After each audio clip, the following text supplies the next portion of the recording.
Blake Lively's HR allegations under the microscope. What Part 6 of the 30-point document really reveals. Received or were aware. Not exactly the kind of phrase that trends on social media, yet here we are. In Part 6 of Blake Lively's 30-point document series, the spotlight shifts to something surprisingly unglamorous, but wildly influential. HR complaints, jokes about HR meetings, and how allegations are framed, repeated, and subtly reshaped across multiple filings. And once you see it, you can't unsee it. This isn't just about Blake Lively or Justin Baldoni anymore. It's about how language creates narratives, how assumptions spread faster than facts, and how repetition, when paired with vague phrasing, can quietly rewrite public perception. HR complaints immediately trigger assumptions. Something serious must have happened. There must be documentation. Someone must have crossed a line. And culturally, we're conditioned to treat HR involvement as the ultimate red flag. It's the workplace equivalent of hearing sirens before you see the smoke. That's why Part 6 matters so much. Because it examines how references to HR, without explicit confirmation of formal complaints, can still shape public belief. The filings don't always say, an HR complaint was formally filed. Instead, we see phrasing like, individuals received or were aware of complaints. But here's the catch.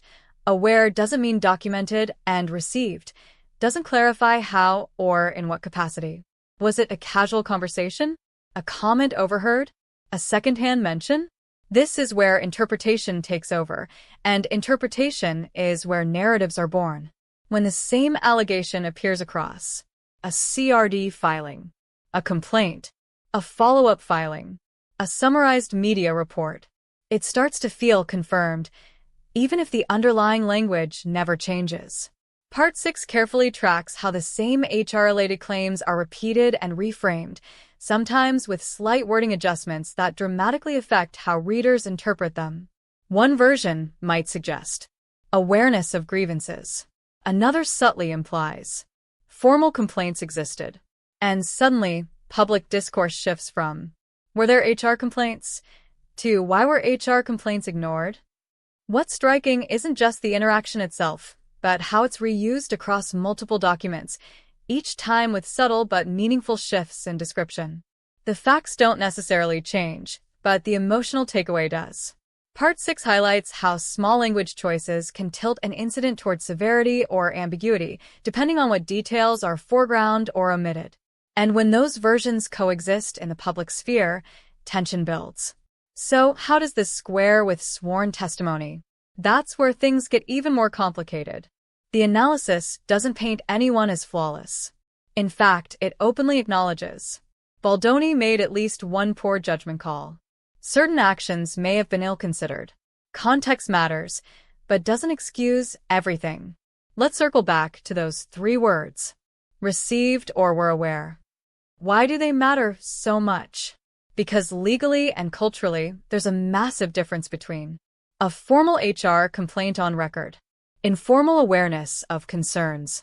Yet the phrasing allows both interpretations to coexist. That ambiguity protects the filer legally. And once those assumptions spread online, correcting them becomes nearly impossible. By the end of Part 6, one thing becomes clear. The HR framing alone could fill an entire video or article. Strip away the celebrity names, and this case becomes deeply relatable.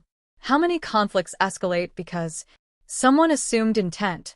A phrase was interpreted differently. Context got lost in retelling. Part 6 reminds us that words don't just describe events, they shape reality. Legal narratives aren't meant to be consumed passively. They deserve curiosity, critical thinking, and conversation. What stood out to you most?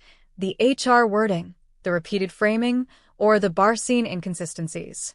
Do you think public opinion often forms before clarity arrives? Drop your thoughts in the comments, share this with someone who loves deep dive analysis, and let's keep the conversation going.